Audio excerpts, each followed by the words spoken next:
Hi guys, another day, another video. Simpleng salo-salo nga lang pala ang ginawa namin ngayong bagong taon. Maaga nga pala kami nagsikain dahil mga gutom na kami dahil wala pa kami mga tanghalian sa mga oras na iyan. Kung mapapansin nyo ay maliwanag pa, alas 9 pa lang ng gabi dito sa amin. Hindi na namin maantay ang alas 12 para kumain. Kain na lang ulit kami mamayang alas 12 pag nagutom. Nagluto nga pala sila kuya ng dinuguan, paklay, menudo, sweet and sour na isda, inihaw na bangus, inihaw na liempo at buko pandan. Yan nga pala yung mga nakakamis na mga ulam lalo na sa mga handaan dyan sa Pilipinas. Kaya naman napagkasunduan namin na yan na lang ang mga lutuin. At yan ang magiging handa namin ngayong bagong taon. Hi guys, Happy New Year sa inyong lahat. So kung mapapansin nyo, madilim na rito sa amin. Time check natin is 21:11 na. So military time, alas 9:11 na. So pupunta, ayan yung bahay namin. Yan. So pagbaba mo dito, makikita mo meron, ayun o, may live band dyan. Hindi ko alam kung sino yung mga yan, pero ang daming tao ngayon dyan. Kita nyo, mapapansin yung daming mga kotse. So ang daming mga nanonood. Yan.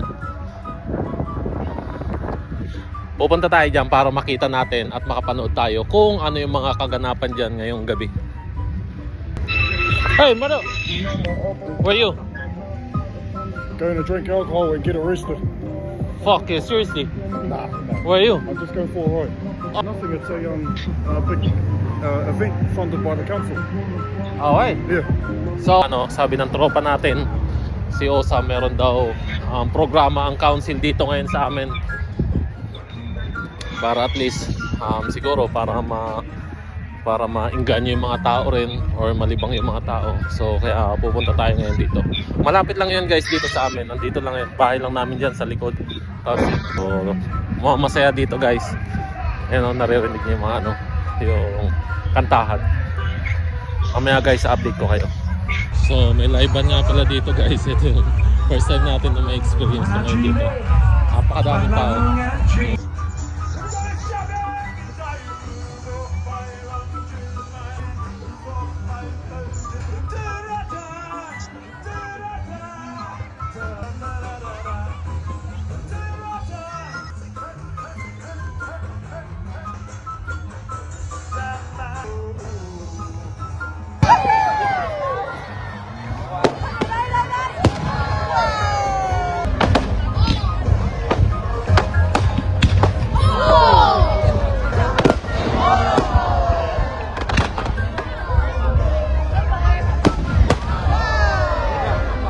Happy New Year!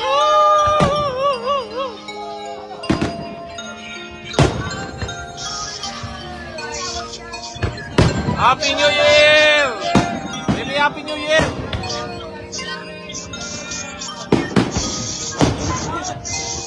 Happy New Year! Woo!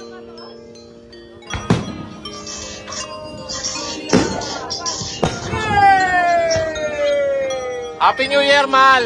Stephanie Martiliana!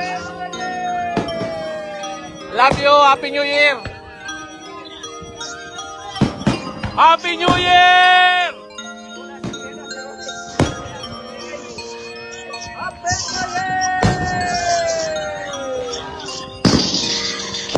Happy New Year!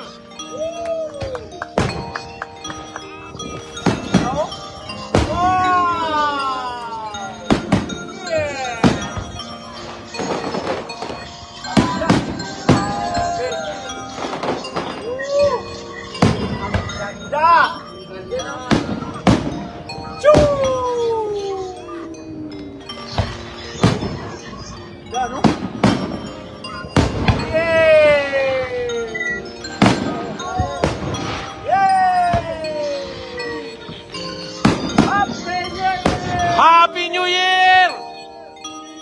Power pa!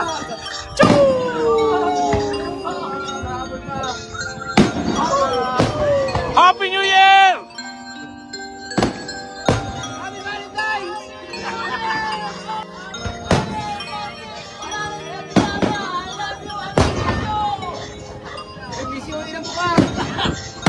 Woo!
Ganito lang kami mag-celebrate ng bagong taon dito sa ibang bansa, malayo sa mga mahal sa buhay at hindi namin nakakasama ang aming mga pamilya, lalong-lalo na sa mga importanteng okasyon o handaan katulad ng Pasko at bagong taon. Pero kaya namin magtiis para lang maiahon sa hirap at mabigyan ng magandang buhay ang aming mga pamilya. At ito na lang yung aming paraan upang libangin at labanan ang aming mga lungkot. Salamat sa mga kasama namin dito sa bahay. Dito na lang kami nagkakilala pero itinuring naming membro ng pamilya ang bawat isa. Happy New Year nga pala sa inyong lahat. Ganun din sa mga OFW na katulad namin sa mansulok ng mundo. Maraming salamat. God bless.